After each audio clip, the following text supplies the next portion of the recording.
Yes, alright, twongeye kubaha ikaze bakunzi ba Rwanda Top TV ndetse tunabifuriza amahoro y'Imana abane namwe mwebwe mudahwema gukurikira ibiganiro byacu uko bwije nuko bukeye kugeza amagingo aya ngaya. Tugiye kuba twagenda tubabwira uburyo byifashe ahangaha mu karere k'ibiyaga bigari kugeza amagingo aya ngaya, dore yuko ibintu bitoroshye habe na gatoya kuva ubwo uwo bise Kayumba Nyamwasa yagaruka kuri ubu butaka bwa Repubulika ya Demokarasi ya Kongo, ndetse kugeza amagingo hakaba hari kuvugwa urugamba rutoroshye uyu nguyu rwose General Kayumba Nyamwasa akomeje kugenda apanga rugamije kugenda rwataka u Rwanda afatanyijemo n'inyeshyamba za FDLR ndetse na Repubulika ya Demokarasi ya Kongo n'inyeshyamba zindi ziri muri aya mashyamba ya Kongo ndetse n'ingabo zo ku Burundi FDNB muri rusange. Reka twumvire hamwe rero ikiganiro Kayumba Nyamwasa yaje kugenda atangaza ndetse n'ibyo yagiye agarukaho muri iki kiganiro ku buryo burambuye. Ikaze. What? Ariko tekereza rero Prime Minister ngo stand up ugahaguruka. Ibi rero ni intimidation rero buri iki bigamije ni ukugira ngo abantu ntazagire ugira icyabaza. Nibica umwana wawe ntubaze, nibagufungira umuvandimwe ntuzabaze, nibanyaga ibyawe ntuzabaze ahubwo ukoma amashyi. Biriya rero byo byaba amakuza n'iki nico bigamije ni intimidation. Urakoze icyo ngicyo hano ubwo yavuze stand up cyati nge nabashyira muri mucaka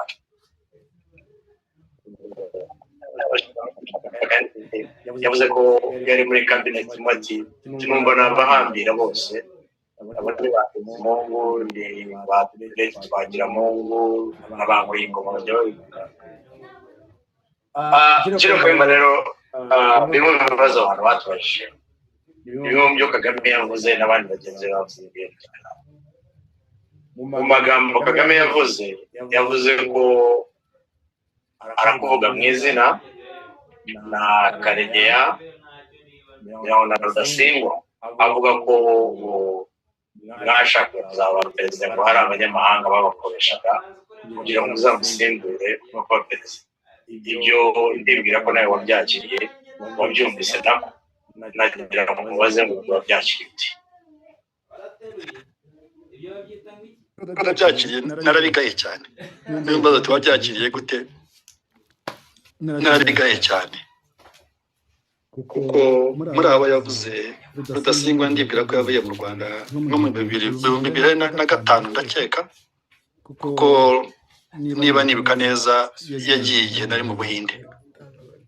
Karegeya yavuyemo ngira ngo 2007 kandi we nta kintu ariho. Cyatumye rero mbigaya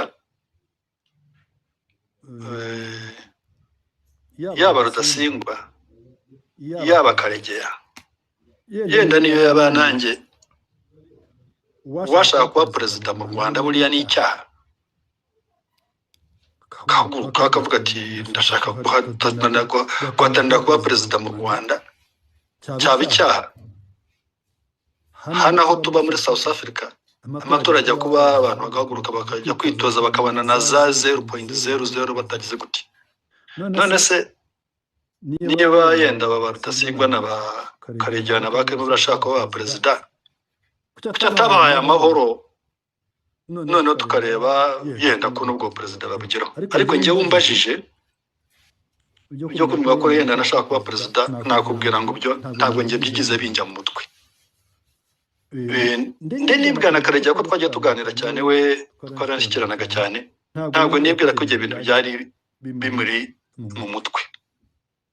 Ariko tugiye gushyira mu gaciro, harya ubundi mu myaka turi hafi mu kigero kimwe, ari Kagame ari Karegeya ari Rudasingwa, tugenda turushanwa yenda n'imyaka mikeya. Uvuga ko twari mu mashuri mu bihe bimwe. Rudasingwa yarize aragenda aba Dr. Makerere, icyo gihe twigaga hari university imwe. Karegeya we baraniganaga mu ishuri rimwe, Karegeya ajya Makerere, nanjye nigaga mu yindi muri yandi mashuri njya Makerere. Kagame we yagiye twiganaga nawe twari mu myaka imwe, we yagiye. None se harya ubwo ko atakwemera ko nabo ngabo hari ubushobozi bamurusha akumva ko uramutse ukiri gushyira mu gaciro yenda ko n'ubundi gutsinda mu ishuri ko abantu baba bapiganwe ko Rudasingwa yapiganwa nawe na Karegeya bakamutsinda bakajya muri university we bikamunanira ko byamunaniye kuko atakumva ko n'ubundi n'ubuperezida ahatanye nabo abo ngaba bavuga munyuze mu muco yenda ko bashobora no kumutsinda. Ibi rero ibyo Kagame yavuze ni ibintu bishingiye kuri complex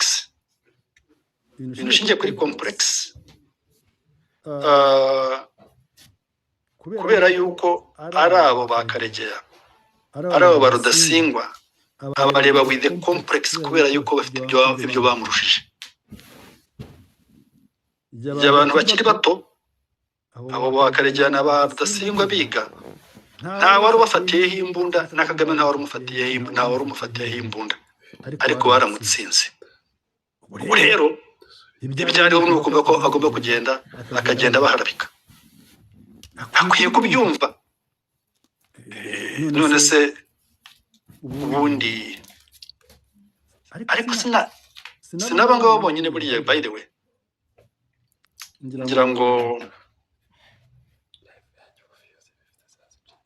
buriya tukiri muri Uganda hari ibibazo byabaye cyane muri RPF, ibibazo byajyaga biba hagati ya Kagame na Lady Peter Bayingana.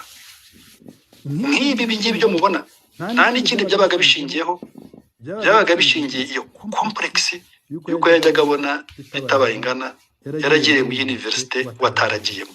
Ibyo mwajyaga mwumva icyakurikiye byari ikintu kugira gute kumuharabika ku buryo haje kubaho n'ibibazo byari muri bakadazi. Ibyo byose ariho bitera kubera yuko yarafitiye Bayingana ibyo bibazo, kandi Bayingana ibyo mujya mwumva ngo yagiraga ibibazo na Rwigema nta byari bihari. Reka nk'urugero yenda ubwo abantu baba bashatse kuvuga kandi bakajya bakavuga badakwiye kuvugira, twebwe natwe igihe tubonye umwanya reka natwe tujye dusobanura. Rimwe tugeze kujya mu nama, iyo nama ndanayibuka n'itariki ndayibuka kubera yuko nari mvuye mu bitaro ubwo yari yabyaye njya mu inama yabereye kwa Karegeya. Turi muri iyo nama yari inama yo gupanga uko dushobora byo gutaha byo kujya mu Rwanda. Noneho turi muri iyo nama Leta Bunyenyezi arabaza ati ko turi mu kwiyorganizinga no gutegura ibintu tukaba turi hano ariko ko hari abantu b'Abanyarwanda batazi Ikinyarwanda, ati nabo twababwira. Kagame arahaguruka ati no, ati abantu nk'aba ngabo ntimwababwira, ati kubera yuko ati bazajya hanze, ati ibintu babivuge.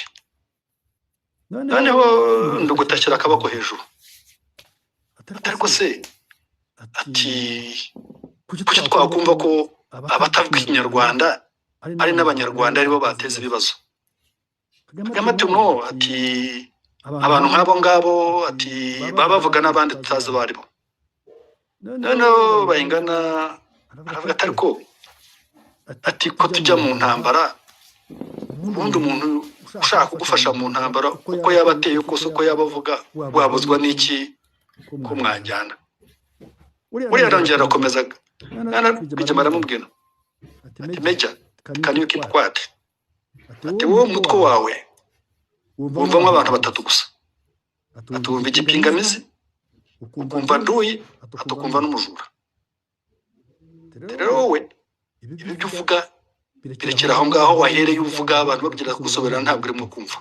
Impamvu uvuga ibi ngibi ni ibi: njyewe nta gihe na kimwe nigeze numva na Kagame mu mutwe we adafite abantu yihaye. Utibwira ngo bariya babingira kabarebe hamagarira kujya kuvuga abantu ni ibintu baba bateguye. Maze rero warumbaje uti abo ba Rudasingwa abo ba Karegeya ntabwo ari iby'ubu, ntabwo ari iby'ubu, buriya ni ibintu we kuva kera ahorana nabyo, ahora agomba gushakisha ibintu byose byagomba guhora, agomba gushakisha abantu bagomba guharabika. Buriya mu bintu bimwe yenda abantu batigeze bamenya, reka noneho tunabivugiye. Hari ibyo bibazo mubwiye byari no mu bakadazi, bamwe bari no mu Burundi, abandi bari no mu Rwanda, kandi ari wowe wabiteraga icyo gihe babifatanije na Tito. Noneho tukarwana nabyo, hanyuma usanga officers abari bari muri NRA icyo gihe bakagira ukuntu nawe ubwo batamwisangagamo. Ibyo mujya mubona buriya bavuga ngo barapangaga intambara, baragiraga bate, buriya igihe ugiye kwitanga ujya ku rugamba waritanze uvahe, uraho nta kazi bagiraga, nta kintu, barangiza ukajya kuvuga ngo aritange. Ariko haje kuvuga ikibazo gikomeye cyane ubwo muri 90 hari ngira ngo hari cyangwa 89 irangira, ugafatanya ibibazo na Bayingana, arangije aza kugira ibibazo na Kayitare, haguruka ajya kumufunga.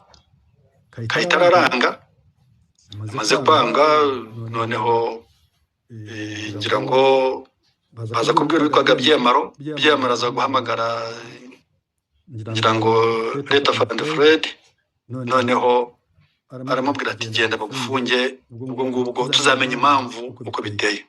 Kayitare yarafunzwe, afungirwa muri military police Makinde, njye nagiye no kumureba, arambwira nyine ibyo bintu ukuntu byari biteye. Aragenda amaze y'ukwezi, hanyuma ngira ngo Rwigema agomba kuza mu North. Noneho ubundi yajya kuza mu North akohereza Kayitare nka advance party, ariko icyo gihe Kayitare yarafunze ari muri military police. Ngira ngo hari noneho kuko Kayitare yaje kunsanga muri North arabimbwira uko byagenze. Noneho uri yarategereje ukwezi kose, umuntu afunze nta cyagishiti, nta kintu ari byo bano byo bakora mu Rwanda, ibyo bakora abana mu Rwanda, gafata umuntu bakamufunga nta cyagishiti ntaki. Noneho ngira ngo Rwigema aza guhamagara Byamara ati umuntu umaze ukwezi kose afunze ko nta cyagishiti afungiwe iki? Ngira ngo Byamara aramubwira ati ariko njyewe ntabwo mbizi, ubizi Kagame. Uramubwira ati niba rero utabizi ari wowe ushinzwe DMI, bizwe n'uwo nguwo, murekure, genda umurekure. Kayitare baramurekura, noneho aza kuza muri advance party Leta Fred ari buze guru, kuko igihe bazaga we akenshi yarabaza akabanza akaza kurara iwanjye. Arambwira nyine mbwira ibyamubayeho. Amaze kubimbwira, ubu ngubu aho amaze kugera ari n'ahangana natangiye kubihuza, nabihuza n'ibyo bya Bayingana, nabihuza n'ibindi. Nakumva nuko umuntu avuga ngo njyewe nagiye kuri kosi ngo Rwigema, none se kabaganda bari benshi kuki yatashobora kohereza abandi? Ariko byari byo no kugira ngo bamuvane hariya agende, kuko yari afite ibibazo n'aba bantu, kandi koko yaragiye, umutekano uraba, ibintu birapangwa, aya mahana ararangira, aya matiku ararangira. Usaga rero ndabikubwiye, ndetse ko warumbajije Rudasingwa ukambaza Karegeya, nkazana n'aba ngaba, mbikuzaniye kugira ngo umenye ko ibi atari ibintu bishya. Ko mu mibereho ya Kagame abaho buriya ashakisha scapegoats. Muri tukiri muri Uganda byari Bayingana, byari Kayitare. Ubu ngubu rero scapegoats ku bibazo byafite ni Rudasingwa, ni Kayumba na Karegeya wapfuye. We niko abaho, buri gihe ahora ashakisha scapegoats. Urakoze cyane Rusagara. urakoze cyane Jean. byinshi ariko ndibwira ko umwanya ugenda mutoya tumire. Reka njye ku kindi kintu abantu bakomeje kwandika bavuga ati iki kintu uzakibaze Jean Kayumba. Igihe kimwe yari yicaye bahaye ibingira ijambo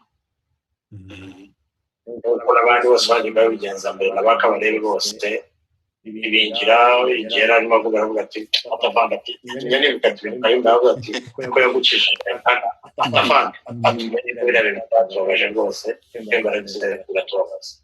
Aravuga ati Kayumba se yari kugutabara ate atari afite bataliyoni ngira batarigeze ayobora amapantaro. Abantu Kayumba tarigeze ayobora amapantaro ni gute yaje kuba umuyobozi w'ingabo. Ibyo rero abantu bakabyibaza turabize ku icyo bivugaho. Nanone bingira avuga ko Kayumba yari umunyabwoba ko atabashaga kurebana nanduye mu maso. Ariko sinzi niba Kagame yarumvise wenda atabivuze neza aravuga atereka nkunganire bingira ataninga Mike Aishakon aravuga ati burya Kayumba ati igihe byari bikomeye ati yaranegereye atarambwa ati mujye gusaba Museveni ngo cyangwa ahantu ngo bajyane abasirikare ngo bajye kuruhuka ngo bikomeye. Amashyi barayakoma ko umukuru w'igihugu yari